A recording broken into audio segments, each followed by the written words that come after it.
2026학년도 대학 입시를 준비하는 예비 고3 친구들, 우리 학생부 종합전형이라는 이 전형에 대해서 들어봤는지 모르겠습니다. 도깨비 방망이 같은 전형처럼 여겨지기도 하고 나하고 상관없는 전형이라고 생각할 수 있고, 또는 이 전형으로 대학을 가려고 준비를 하고 있는 친구도 있을 수 있습니다.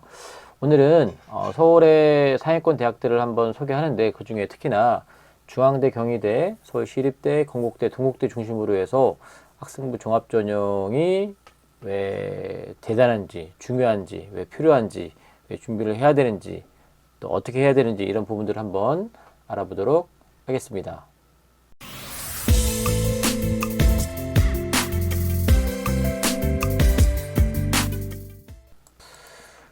제가 이전 영상에도 말씀드렸지만, 왜 우리는 학생부 종합전형에 환호하나, 그리고 지금은 생각이 없다가도 원서를 쓰는 그 시점이 되면 다 학생부 종합전형은 하나씩, 두 개씩, 세 개씩 쓰려고 하는지, 떨어질 게 불보듯 뻔함에도 불구하고 본인만 그것을 부정하고 학생부 종합전형을 쓰려고 하는 이유가 바로 여기 있습니다.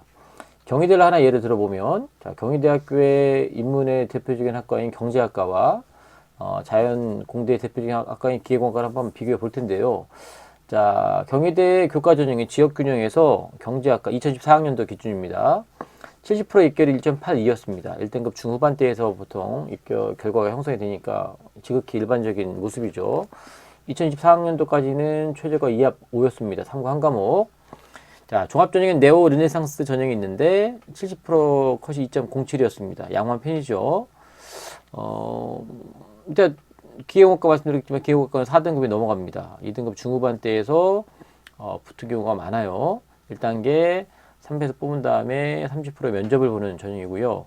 자, 그럼 정시로 경제학과를 가려면, 경희대 경제학과 가려면 몇 프로 나와야 되나? 국어, 수학, 탐구 두 과목 평균이 거의 90% 가까이 나와야 됩니다. 물론 영어도 한 2등급 나와야 되니까 수능에서 올 2등급 맞으면 경희대 정도는 간다. 자, 기계공학과도 마찬가지입니다. 지역균형은 1.88, 네오르네상스는 4등급이 넘어가고요. 정시도 거의 90% 가까이 됩니다. 여러분들이 꼭 경희대학교 경제학과를 가고 싶어요. 여러분 내신이 만약에 1.8등급 이내면 교과전형으로 가면 됩니다. 깔끔하게. 또는 모의고사에서 평균 2등급이 꾸준히 나와준다. 그러면 정시로 경제학과를 가시면 돼요. 어려운 건 없죠. 문제는 뭐냐? 내 내신이 2등급대 후반에 2등급대 밖으로 나가 있고요. 또는 1등급대 중반인데 최저를 못 맞추는 상황이거나, 또는 모의고사를 봤는데 평균 2등급이 절대 안 나와요. 그런데 경희대는 정말 가고 싶습니다. 자, 그러면 여러분들 어떻게 하겠습니까? 그럴 때 4등급도 경희대를 붙었어? 나는 2등급대인데 그러면 경희대 한번 써봐야지 라고 여러분들이 생각을 할 수밖에 없다라는 거죠. 언제요? 9월달 원서 접수할 때.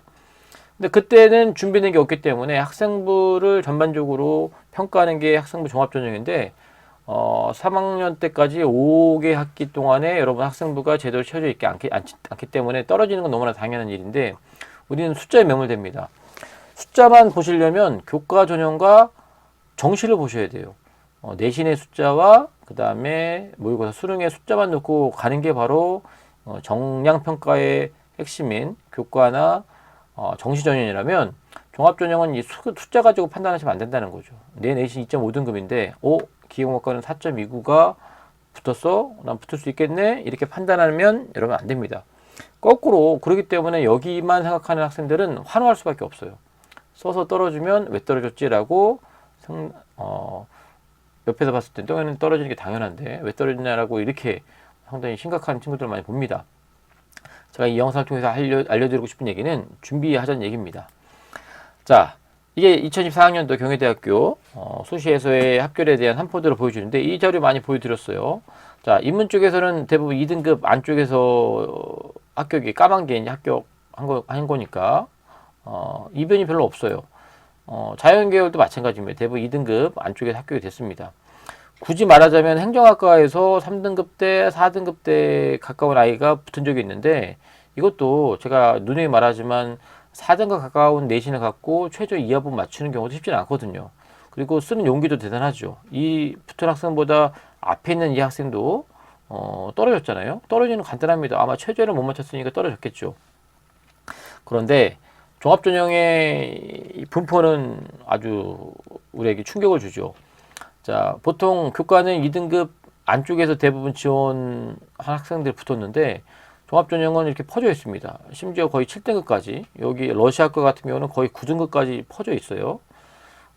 그리고 합격자 학생들도 좀 많이 퍼져 있습니다. 그런데 여기서 우리가 좀 오해하지 말아야 되는 건 뭐냐면 종합전형은 일반계 고등학교만 쓰는 게 아니라 특목고도 쓰고 자사고도 쓰기 때문에 우리가 학교에서 대학에서 구체적으로 밝히지 않으면 그 정보를 알 수는 없겠지만 대부분 설명에 가보면 요런 3, 4등급 넘어간 아이들은 특목고 학생이다라는 얘기를 많이 합니다. 그러니까 우리는 요 2, 3등급 때 포진되는 아이들이 일반계 고등학교 학교라고 우리가 추정을 좀 하고 우리가 봐야 될 것 같아요. 교과는 2등급 안쪽에 합격자가 나왔다면 종합은 5, 6등급까지 퍼져는 있는데 4, 5등급에 있는 학생들보다는 2, 3등급 많이 양보해서 3등급 초중반까지는 일반계 고등학교일 수도 있다. 자, 자연계열도 마찬가지입니다. 자연계열도 1등급 중후반부터 7등급까지 퍼져 있어요. 그런데 보통 2, 3등급 많이 양보해서 3등급 중반까지는 일반계 고등학교고 그 넘어가면 특목고일 확률이 높다. 그런데 만약에 3.5등급의 내신을 가지고 경희대를 붙었다면 입시 대박 아닙니까? 제가 누누이 강조하고 자랑했지만 2.9등급짜리 학생이 가천대를 떨어지고 경희대를 붙는 아주 놀라운 일들이 있었다는 겁니다. 3년 동안의 학교 생활을 충실히 하고 그다음에 생활기록부 관리를 잘하고 마지막 면접까지 끝까지 준비하다 보니 그런 대박. 그래서 그 학생은 딱 경기대학교 내신으로 교과 전형으로 경기대학교 가면 딱 맞는 내신인데 끝까지 포기하지 않고 경희대까지 고려해서 준비하고 노력했더니 끝내 붙었습니다. 여러분들 그랬으면 좋겠다라는 거예요. 물론 논술 전형으로 붙을 수 있는 그런 역량이 되는 친구들은 내신이 4등급 때라도 논술 시험 잘 봐서 붙으면 됩니다. 경쟁률 80대 1, 100대 1 그냥 뚫으시면 돼요. 아니면 아까 말씀드렸지만 모의고사가 영어는 기본 2등급 깔아놓고 국어, 수학, 탐구 두 과목의 평균이 90% 가까이 나오면 그냥 정시로 경희대 정도는 가시면 됩니다. 만약 그게 안 되는 상황이라면 여러분 머릿속에 학생부 종합전형은 옵션이 아니라 필수일 수 있겠구나라는 생각을 가지고 준비하시면 좋겠다라는 거죠. 자, 두 개를 한번 비교해 볼까요? 똑같은 자료인데 이건 교과 전형이고 이건 종합 전형입니다. 자, 여러분들의 내신이 2등급 안쪽이면 고민하지 마세요. 그냥 교과로 쓰시면 됩니다. 그리고 뭐 예를 들면 경희대 가고 싶은데 내 내신이 한 1.9등급이다. 그러면 3학년 1학기 때 좀 더 노력하셔서 내신을 끌어올리시고요. 이제 2학년 올라가는 친구라면 좀 더 노력해서 1.5에서 2등급 사이에 내신을 만드시면 돼요. 근데 만약 여러분 내신이 2.5가 넘어갔다. 그러면 그 내신을 1등급대로 끌어올리는 게 생각처럼 쉽지 않다는 걸 알기 때문에 다른 식의 방식으로 여러분들이 경희대 가는 방법을 고려하시면 되는 거죠. 만약에 그게 안 되면 제가 학교에서 많이 써먹는 방법인데 그 다음 절차는 뭘까요? 대학을 바꾸면 됩니다. 과를 바꾸시면 되고요. 그것도 하기 싫어요? 그럼 뭐 어쩔 수 없죠. 자, 2016학년도 기준으로 수도권과 비수도권의 선발 현황인데요. 제가 항상 말씀드리지만 비수도권, 쉽게 말해 지역이죠. 지방인데 지방은 교과 전형을 뽑는 인원이 제일 많아요. 12만 7천 명. 수도권은 2만 7천 명밖에 되지 않습니다. 이 차이가 엄청나죠. 거의 10만 명 차이가 납니다. 교과 전형의 핵심 뭔가요? 내신이죠. 1부터 9까지 써 있는 내신인데 내가 오로지 내신에만 몰입한다는 얘기는 비수도권에 어울리는 학생이에요. 즉 지방에 있는 대학 가려고 마음먹은 친구들은 내신만 하시면 됩니다. 그런데 종합전형 같은 경우는 비수도권은 4만 2천 명을 뽑는 거에 비해서 수도권은 3만 8천 명 뽑아요. 숫자로는 당연히 비수도권이 더 많죠. 서울, 경기, 인천이 수도권이고 나머지가 다 비수도권이니까 지방이니까 당연히 숫자로 많은 건 맞는데 수도권 내에서 교과전형과 종합전형을 한번 비교해 보세요. 비교해 보시면 여전히 수도권에서의 1순위의 전형은 종합전형이다. 그러니까 전국으로 봤을 때는 종합전형이 약하지만 수도권 내에서 놓고 보면 종합전형이 1번이다. 이거를 서울권으로 우리가 한정시켜 놓으면 이 비율은 더 큽니다. 그러니까 서울에 있는 대학을 수시로 들어가려고 간다고 전제했을 때 종합을 준비하지 않으면 상당히 어려움을 겪을 수밖에 없다. 참고하시면 좋을 것 같고요. 자, 그럼 종합전형은 뭐가 있냐? 종합전형은 크게 단계별 전형과 일괄 합산의 전형이 있습니다. 단계별이라는 건 뭐냐면 1단계에서 일단 학생부로 일단 파악가름 해야죠. 학생부라는 건 학교 생활 기록부를 얘기하는 거예요. 생계부. 서류가 이거밖에 없어요. 2014학년부터 자소서가 폐지되었기 때문에 또 그 전에 교사 추천서도 폐지되었기 때문에 오로지 생활기록부만 봅니다. 그 생활기록부를 가지고 일단 1등기를 뽑아요. 뭐 2배수, 3배수, 4배수 대학마다 약간 차이가 있고요. 그 다음에 2단계에서 이제 면접을 봅니다. 면접도 30%냐, 40%냐, 50%냐. 외대 같은 경우는 50%를 보고요. 뭐 건대나 경희대 같은 경우는 30% 봅니다. 또 어중간하게 40% 보는 데도 있고요. 이게 어떻게 보면 가장 교과서적인 종합전형인데, 근데 요 근래에 일괄합산인데, 실은 일괄합산인데 모든 학생들에게 면접의 기회를 주는 이런 대학은 많지는 않아요. 이전에 한신대학교가 찬민대 전에 그랬는데 2016학년도부터 한신대는 종합전형이 폐지됐기 때문에 이제 거의 없는 것 같고요. 요 전형이 있습니다. 일단은 서류로만 봐요. 면접을 굳이 보지 않고 아이들은 수시 원서 접수만 하면 더 이상 할 게 없습니다. 귀차니즘에 빠지거나 또는 원서 접수 이후에 수능이나 또 논술이나 또는 정시까지 고려하는 친구들 입장에서는 면접을 준비하려고 하는 번거로움이 덜 할 수 있고요. 또 한편은 또 면접에 대한 두려움이 있는 친구들은 요 전형을 쓰면 됩니다. 그래서 요 가운데 있는 건 빼고요. 단계형 중에 면접이 있는 단계형 전형과 그 다음에 오로지 서류 100으로만 하는 이 전형이 있는데 이 두 개를 또 다 같이 운영하는 대학들도 꽤 많이 늘어나고 있습니다. 거의 한 40개 정도 대학이 되는데 굳이 따져보자면 경쟁률은 단계별이 더 높아요. 왜냐하면 결론적인 얘기지만 이 점수가 일괄 합산보다는 좀 더 낮아요. 왜냐하면 면접으로 뭔가를 또 모색할 수 있는 방법이 있기 때문에. 반대로 내신 성적이 교과서 성적보다는 높진 않지만 그 어지간한 중간에 있는 친구들은 면접보다는 서류 100 전형으로 넣는 게 더 나을 수 있고, 붙으면 경쟁률은 높지만 여기는 잘 안 빠져요. 어렵게 붙었기 때문에. 반대로 여기는 붙으면 많이 빠집니다. 충원율이 되게 높아요. 자, 그래서 각 대학들의 종합 전형을 안내할 건데, 이제 여러분들이 이제 원서 접수할 때까지 저 같은 학교 선생님이나 또 유튜브로 뭔가를 안내하려고 하는 입장에서는 안내할 대학들이 너무나 많아요. 제가 한두 달 전에, 한 두세 달 전에 시행령 나온 이후에 교과 전형에 대해서 쫙 정리했는데 지금 종합 전형을 차근차근 하려고 하는데, 오늘은 아까 얘기했지만 5개 대학 정도만 좀 미리 말씀드리고 하는데, 그 5개 대학도 말하기 전에 일단 서울대부터 우리 1등 대학인 서울대부터 건대까지 한번 안내하려고 합니다. 서울대는 지금과 일반 전형 두 개의 종합전형 운영하고 있는데, 얘는 뭐 하나는 면접이고 하나는 서류가 아니라 둘 다 면접이 있어요. 근데 지금은 학교에 2명 추천 받아서 쓰는 전형이에요. 전교 1, 2등이 쓰는 전형이니까 우리하고 상관없죠. 그리고 최저가 있습니다. 탐구를 2개를 반영해요. 요 2명, 저희 학교에서 이전 영상에 얘기했지만 전교 1, 2등이 요 지역 균형으로 2명 붙었는데, 저는 이 일반 전형으로도 합격자가 나오는 그런 고등학교가 됐으면 좋겠다는 바람으로 이걸 준비하고 있습니다. 1단계 2배수로 당연히 서류 100 생겨보는 거예요. 그 다음에 2단계에서 면접을 보는데 여기는 최저가 없어요. 왜 최저가 없냐? 최저를 안 봐도 될 만큼 서울대에서 요 면접 가지고도 충분히 아이들을 변별할 수 있다. 면접 상당히 어렵죠. 여기 지역교육 같은 경우는 거의 100%가 일반고 출신이라면 여기는 한 50%가 아니라 30%가 채 안 돼요. 그리고 이전에 영상에서 말씀드렸지만 영재고가 전국에 7개가 8개밖에 없는데 그 학생들이 거의 30% 가까이를 이 전형으로 붙어요. 정말 똘똘하고 대단한 아이들이 붙는 전형이라서 쉽지는 않죠. 연세대도 활동 우수형하고 또 국내형이라고는 또 있지만 전형이 있지만 뭐 일반고 학생들이 지원하기에는 많이 차이가 있어서 일단 활동 우수형만 얘기했는데, 연대 고대까지만 수능 최저가 있습니다. 근데 고대도 학업 우수형은 종합인데 4, 8이에요. 최저를 못 맞춰서 떨어지는 경우가 아주 바글바글합니다. 대신에 계열 적합형은 최저가 없어요. 대신에 여기도 면접을 보고요. 그리고 이 면접들이 재시문 면접입니다. 어렵죠. 서울대 연고대는 일단 패스합시다. 쓸 수 있는 자원들이 많지는 않아요.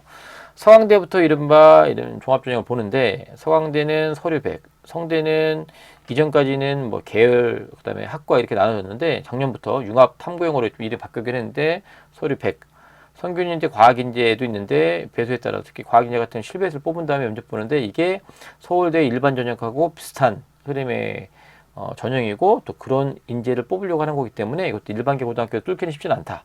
어찌됐건 서류 100으로 뽑는 전형, 그 다음에 이렇게 면접이 있는 전형이 있고요. 한양대 같은 경우도 작년부터 바뀌었지만 추천형은 최저가 있고요. 이전에 일반 전형으로 이름 불렸던 한양대 종합 전형이 바로 서류형입니다. 면접형은 사범대 포함한 몇 개 학과들만 면접을 보고요. 중앙대는 융합형 탐구형이 있는데 작년부터 바뀌었죠. 원래 융합형이 면접이 있었고 탐구형이 면접이 없었는데 2025학년도 바뀌었고요. 이게 그대로 이어집니다. 경희대의 유명한 네오 르네상스 제가 계속 말씀드리지만 종합전형의 교과서 같은 전형이라서 종합전형이 애매하신 분들은 경희대를 좀 참고하시라. 외대도 두 개예요. 이름 간단해요. 서류형은 당연히 서류만 보는 거고 면접형 면접이 있는데 면접이 50%예요. 시립형은 시립대는 1, 2가 있는데 1이 면접이고 2가 서류고요. 건대 KU 자기 추천 되게 유명하죠. 건대는 1등급 때 후반 만행 양보해서 2등급 때 초반에 교과 전형으로 붙는데 물론 그 교과 전형도 서류를 30% 반영하기 때문에 종합적인 요소가 약간은 들어가 있는데 그런데 그 교과 전형에도 우리가 떨어지는 경우가 있잖아요. 내신이 안 돼서. 그런데 내가 만약에 2.5등급이 넘어가고 또는 3등급이 초반에 있는 내신을 갖고 있는 친구가 종합을 잘 준비해서 건대를 KU 자기 추천으로 붙었다. 대박이죠. 그런 친구들이 많아지라고 제가 이렇게 영상 찍습니다. 동국대도 마찬가지예요. 특히나 올해 졸업한 우리 학생들 보니까 동국대를 많이 붙었더라고요. 이 두드림 전형으로 많이 붙었더라고요. 1단계에서 일정 배수, 2.5에서 4배수 뽑은 다음에 면접을 보는 전형인데 동국대 많이 붙었습니다. 축하할 일이고요. 홍익대는 같은 레벨이라고 하는데 짜증나게 최저를 둡니다. 오래전부터 3학 8을 두고 있는데 종합전형이면 서류에만 충실했으면 좋겠는데 마치 자기가 서울대 연고대인 양 보는데 이건 거꾸로 최저가 마땅히 맞춰주면 홍익대도 고려해볼 만하죠. 그러니까 홍익대 15개 대학 중에도 홍익대와 서울대, 연고대, 그 다음에 한양대의 추천형을 제외하고는 최저가 없어요. 그래서 종합전형을 준비하는 친구들은 수능 공부를 안 하는 경향성이 있죠. 수능을 안 하더라도, 그죠? 안 하더라도 종합만 잘 준비하면 대박이 날 수도 있다. 대학마다 평가를 어떻게 하느냐? 학업 역량, 진로 역량, 공통 역량이라고 우리가 이름 지어서 이렇게 세부적으로 이런 항목이 있는데 그 중에 학업 역량에서는 탐구력이 상당히 중요하고 진로 역량에서는 진로 탐색 활동, 공통 역량에서는 리더십 중요하다고 이전 영상에서 많이 얘기했으니까 참고하시고 요 얘기 가지고 10시간을 얘기해도 부족합니다. 기회 있을 때마다 말씀드릴 테니까 이런 용어가 있다는 것만 알아두시고요. 그럼 각 대학마다 볼 텐데 저희 오늘은 우리는 이 5개에 집중하기로 했잖아요. 중앙대는 이렇게 빨갛게 밑줄 쳐 있는 대학들이 면접 있는 전형입니다. 그래서 보시면 알겠지만 면접 있는 전형은 기본적으로 진로 역량이 좀 더 높아요. 학업 역량보다. 얼만큼 자기 진로를 탐색했고 노력했는지 말로 확인해 보고 싶은 것도 있겠죠. 그죠? 어찌됐건 이런 게 더 높은데 제가 왜 이 대학들 얘기하냐면 중앙대, 경희대, 시립대에 가려면 일단 기본적으로 최저가 3합 7입니다. 내신 1등급 되어야 되고요. 가급적 1.5등급 전후에 내신이어야겠죠. 제가 이전에도 연고대 1.5등급 이내 학생이 연고대 떨어지는 것도 어렵다 얘기했는데 떨어질 수 있는 방법 딱 두 가지를 했죠. 최저를 못 맞추거나 아니면 과도하게 높은 과를 쓰거나. 이 대학도 마찬가지입니다. 종합을 얘기하면서 학교가 아닌 자꾸 학교 밖의 것을 가지고 들어오면 안 맞아요. 생활기록부도 학교 선생님 써주는 거고요. 생활기록 써주는 내용도 학교에서 일어난 일들 가지고 써주는 겁니다. 그러니까 기본 전제가 학교생활 충실해야 돼. 학교생활 충실의 가장 기본이 어딘가요? 수업이죠. 그래서 종합전형은 교과 수업부터 시작을 해야 됩니다. 교과 수업에 충실하지 않은 학생들은 종합전형은 절대 맞지 않아요. 그러니까 1학년, 2학년을 그래도 나름대로 수업에 충실하고 열심히 해서 내신 관리하고 또 생활기록도 이렇게 적혀 있으면 지금이라도 뛰어드는데 문제가 없는데 2년 동안 또는 1년 동안 주구장창 학교하고는 상관없는 모습을 살았고 또 생기부에 그런 식의 어떤 내용들이 적혀 있으면 종합전형은 안 맞습니다. 그래서 교과 수업 시간에 배운 것들 중에서 호기심이 있고 궁금한 게 있고 더 알아보고 싶은 내용들이 있으면 그걸 가지고 심화 연계 확장하는 거고요. 서울대는 이걸 뭐라 그랬냐? 깊고 넓은 학습이라고 얘기했습니다. 그런 것들을 여러분들이 펼쳐 나가는데 그런 과정에서 교과 수업에 배웠던 거를 창제 시간에 자율 활동이나 동아리 활동에서 더 연계하고 심화하고 확장하는 노력들이 필요한 거고요. 또 그런 것들의 끝판왕이 바로 독서죠. 알고 싶어서 특별한 그 내용과 관련된 책을 찾아서 읽었다. 이게 대학에서 정말로 좋아하는 레파토리입니다. 또 책을 통해서 알고 싶은 것들이 있어서 학교에서 또 때마침 관련된 활동을 열어줘서 그 활동에 참여했다. 좋은 거죠. 그리고 마지막에는 어떤 보고서 형식으로 결과물을 만들어내면 학교 선생님 입장에서는 이런 뭔가를 적어주기에 상당히 좋은 어떤 흐름이 나오죠. 그래서 우리 예비 고3이든 예비 고2든 일단 학생부 종합전형을 머릿속에 뭐 기회가 되면 쓰지가 아니라 여러분들은 반드시 씁니다. 거의 대부분 써요. 그러니까 준비하시라는 겁니다. 난 안 쓸 거야가 아니라 쓰게 됩니다. 아까 경희대 처음에 보여드렸죠. 쓰게 되기 때문에 준비를 하셔야 되는데 어떻게 준비하는 일단은 원하는 대학이 있고 원하는 학과가 있으면 그 대학의 평가 요소를 일단 확인하셔야 돼요. 아까도 말했지만 학업 역량이니 진로 역량이니 그다음에 공동체 역량이니 아까 뭐 시립대 같은 경우는 뭐 사회적 역량이라고 표현하기도 하고 잠재 역량이라고 하고 약간 용어가 다른데 그 대학에서 그 용어가 의미하는 바가 뭔지를 좀 아셔야 되고요. 그래서 각 대학교 입학처 홈페이지 가보면 학생부 종합전형에 대한 안내 책자들이 나와 있어요. PDF로 다 있고요. 그다음에 전공 가이드북이라고 있습니다. 우리 과는 무엇을 더 중요시 여기고 우리 과는 무엇을 배우는 거고 우리 과는 하려면 또 심지어 요즘엔 또 진로활동 중에서 과목 선택도 되게 중요하게 여기기 때문에 어떤 과목을 듣고 와라고 하는 그런 것도 안내해주는 대학들이 많이 있습니다. 그래서 이런 거 꼭 참고하셔서 학생부 종합을 옵션으로 생각하지 마시고 제가 애들한테 이런 비유 많이 하거든요. 자동차 사는데 바퀴가 옵션입니까? 핸들이 옵션입니까? 이렇게 말하지 않아요. 그죠? 자동차는 바퀴 4개는 반드시 있어야 되고 핸들도 반드시 있어야 됩니다. 그죠? 학생부 종합도 여러분들이 아마 원서를 쓸 때 거의 대부분 특히나 1, 2, 3등급에 해당하는 친구들은 종합전형을 하나라도 반드시 쓰게 됩니다. 그렇기 때문에 준비를 하셨으면 좋겠습니다. 시간이 있을 때마다 기회가 될 때마다 많이 안내할 테니까 잘 쫓아오시고 아직도 구독과 좋아요를 누르지 않은 우리 학생 학부모 있으면 지금 당장 구독과 좋아요를 누르시고 저와 함께 2026학년도 입시를 준비했으면 좋겠습니다.